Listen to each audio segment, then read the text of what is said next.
Welcome back to D&D Through the Worlds, where I take the main characters from different works of fiction and say what I think they'd be as D&D characters. Today's characters are Doctors 9 through 12 from Doctor Who. This set was the hardest one I've done so far, because all the Doctors could technically be the same thing.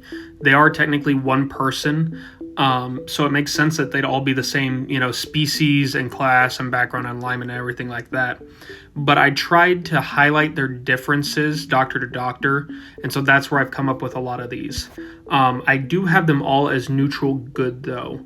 That was the one thing that I couldn't really work around. They are all neutral good. They do good, and they do their best to keep their own rules and laws, the Doctor's Creed, but they do slip up every now and then. Each and every one of them slip up from their own creed from time to time.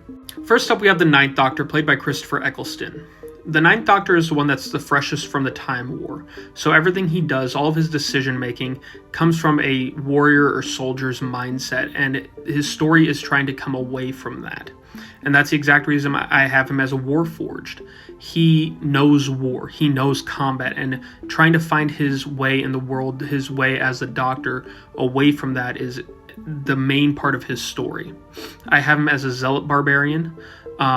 He is creating his creed, the Doctor's Creed. He's trying to renew it within himself, but everything he does is still born out of this anger from the war. And I have him as a soldier background because that's his background. He is the freshest from the war. He is still a soldier at heart. Next, we have David Tennant's 10th Doctor. I have the 10th Doctor as a Mark of Hospitality halfling. The 10th Doctor's focus really is kind of creating a family, creating a human family. He wants nothing more than to have those who care about him surround him. And he wants all of them to be together and happy. I have him as a devotion paladin. He really leans into what it means to be the Doctor.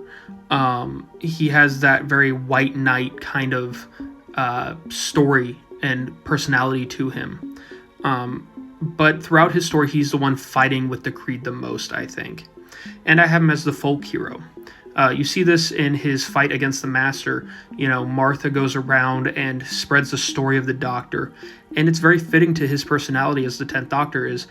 He is this folk hero, this tale, this legend that people can have hope in.